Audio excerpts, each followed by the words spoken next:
She said, "We're fucking underdogs. We're fire."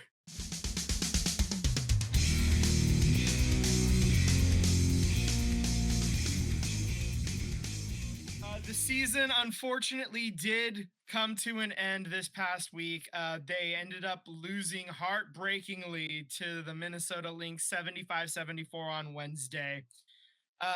There was it was a very close game. They had a 14-point lead going into the fourth quarter.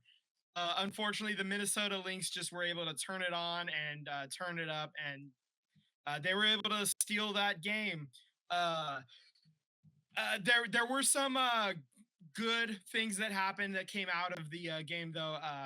Natalie Nakase, the head coach, did have a hell of an absolute banger of a quote to her team, though. She said, "Get your fucking heads up. I want everyone's eye contact. I want you to feel every single person right now. I want your emotions. I want your heart. I want everything." And everyone looked up, and I just told them how proud I was to have that place rocking tonight, to have that Ballhalla mentality, to be able to go toe to toe and to the number one team. I was so proud. And they were down at SAP Centers. They sold that arena out, which was 18,543. So they were able to squeeze in about 500 more people down in San Jose. Uh, that being said, obviously it wasn't their normal home stadium, but the arena still got quite loud. I know I've been there for playoff hockey. So it was nice to see what that playoff basketball can get quite loud in that building as well. They put on quite a show, and they almost did it, man. It Yeah. ended up being the only series that didn't go the full 3 games in the first round in the WNBA. Those games are best of 3. They almost pulled it off, but it was the number 1 seed, and they're just too experienced. They were on a mission. Uh, Natalie Nakase did end up being named Coach of the Year, and she's actually said a couple of different times that it should be really Coaching Staff of the Year.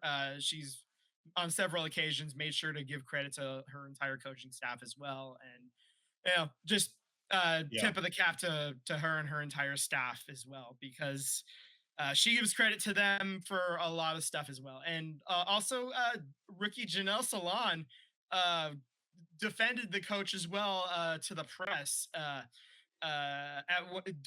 in the post game of game 2 as well. Uh, she said, "We're fucking underdogs. We're fire." She was getting a question about some limited experience for Natalie Nakase, and that was her response. So like, I just everybody came like ready to fight for Natalie Nakase, and everybody's just like they're all, it sounds like they're all pulling on the rope together in the same way. So that's good to hear, because Vince, they had yeah, some injuries that yeah, they're a player, like a really good player away from pushing this even more. yeah. So they had some injured players. They Mhm. got some players coming back, and then you're Yeah. gonna have Oh, opportunities to bring in superstars. here we go. I actually have of the 12 players that ended the season on the roster, 11 of them are free agents of some form. Only Kate Martin has been extended through the like beyond Right. this season. So unrestricted free agents are Tiffany Hayes, Kayla Thornton, Monique Billings, Temi Bentley, Kayla Charles. Uh, Restricted free agents are Chechi Zandalasini and Veronica Burton. And then your reserved free agents are going to be Caitlin Chen, Janelle Salaün, Ileana Rupert, and Leticia Mihir.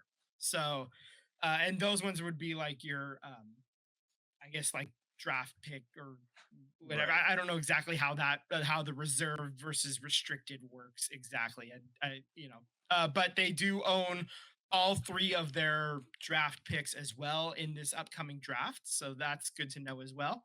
Um, so just kind of to recap the end of the year, they are the first expansion team to make the playoffs. They had the WNBA's highest average attendance for the season. They set a WNBA franchise record for wins for an expansion franchise at 23. And of course, they had the coach of the year and the most improved player of the year in Veronica Burton. So, and the franchise is valued at 500 million.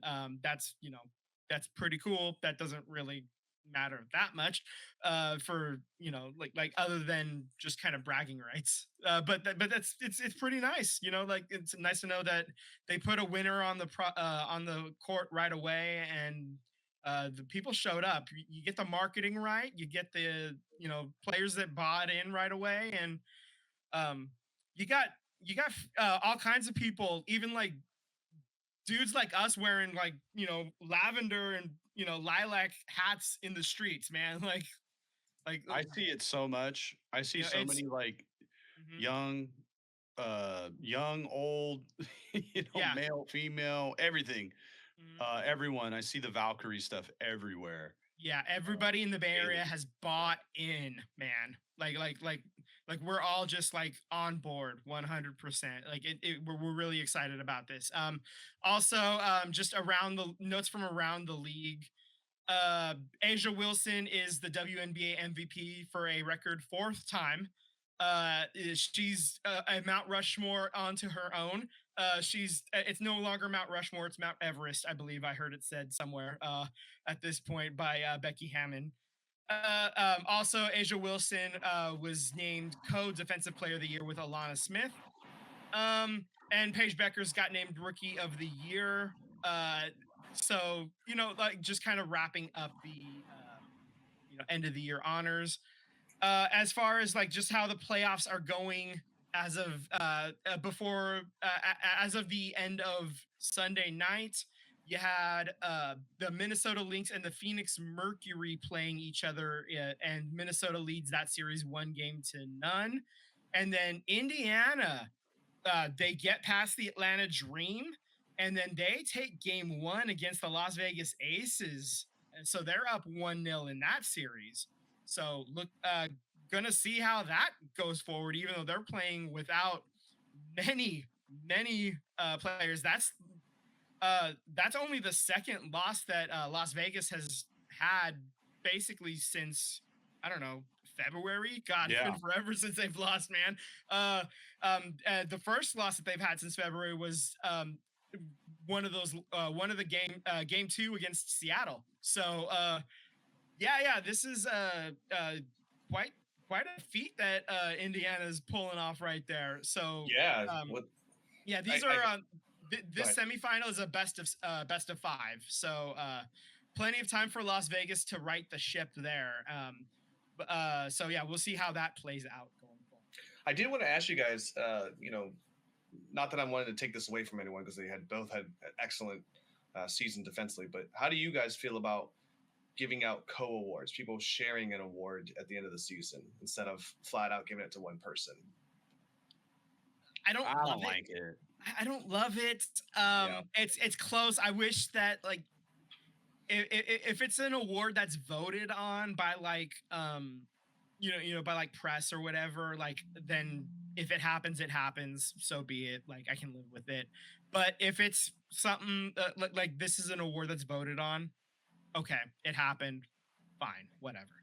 But if it's something that's like statistically you can like dig in and whatever, then absolutely not. No, hate it. You can find a way to Separate it. you can find a way to separate at that point. So, and for defensive player of the year,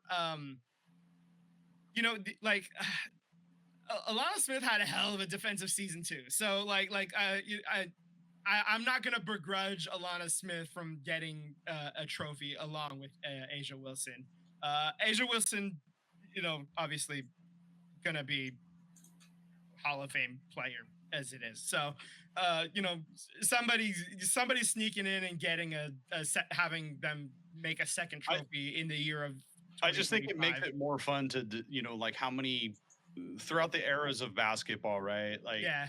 no, Draymond's the best defensive player. No, Rudy Gobert is, and there's every year no, he should have won this award.